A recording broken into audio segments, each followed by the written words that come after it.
Flashback, Episode 22, Lilydale, Upstate, New York. Sarah and Bob were headed to upstate New York by train, to a rural town called Lilydale. Apparently, Lilydale is described as an idyllic little community that looks like time was suspended in the 1950s. During their long train ride, Sarah explained to Bob that Lilydale was reputed to be the psychic town of New York and of the entire country, America. And Lilydale was historically associated with gypsies and the occult. The town boasted that it was home to a small outdoor temple, which was located where the veil between life and death was said to be especially thin. Lilydale's psychic occult hype seemed like a bunch of mumbo-jumbo, but given all that we had seen and experienced, I could only imagine maybe it was true. Sarah said, "The city website evangelizes lies, the opposite of the truth. The web hides the dark truth about Lilydale." Sarah issued a warning. "Lilydale is akin to giving a lily to a dog. Lilies are lethal to dogs. Lilydale, the town and its area, is lethal to people." Sarah reminded, "It's like the warning in Athlone not to touch the roses. In this case, though, it would be, don't eat the lilies. Don't go to Lilydale." Sarah declared, "But we have no choice. We have to go to Lilydale." Ironically, the town of Lilydale had a sign over its main entry roadway that self-proclaimed Lilydale was the City of Light. And it proclaimed it was the center of the religion of spiritualism. Sarah further informed Bob that Lilydale's spiritualist movement was popular in America in the 1800s, with many people seeking seances with the dead, often to speak with lost loved ones. Spiritualists were heavily into contacting ghosts and the like. Sarah said they don't believe in God or the angels. She said they don't believe in the devil either, or in demons at all. They don't believe in heaven. They don't believe in hell. But they do believe that people's souls somehow just freeze when they die, and they are forever stuck, and so they can be called back to speak with after they have died.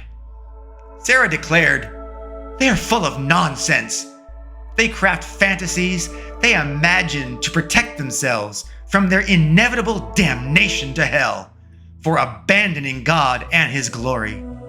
Sarah said, sadly, their ignorance will damn them to eternal torment.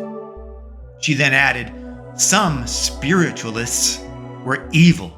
Some spiritualists were just confused, but they all will go to hell for abandoning God and betraying Jesus."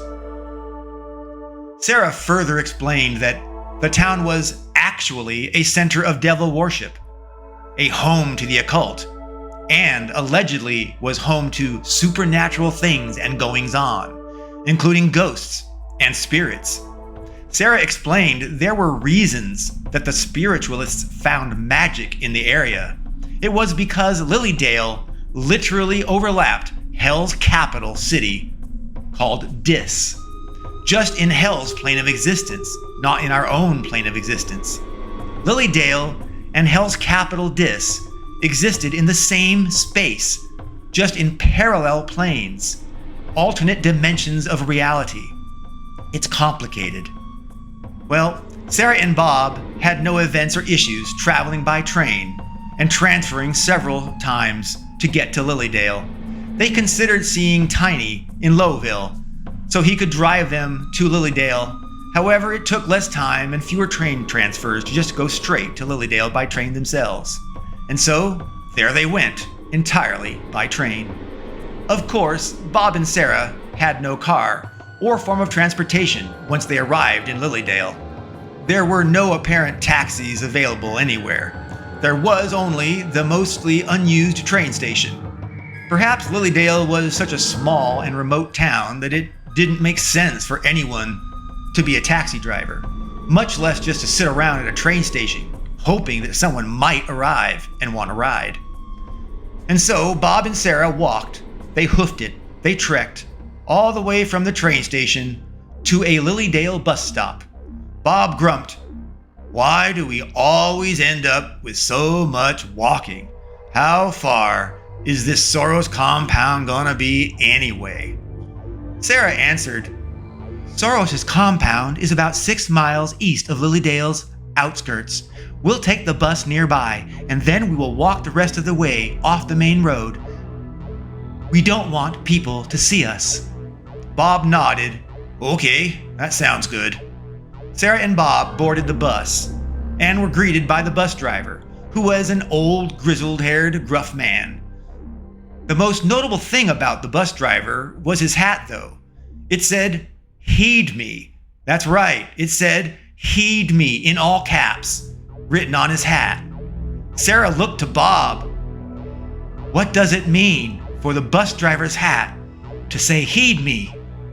What does it mean? What does it mean?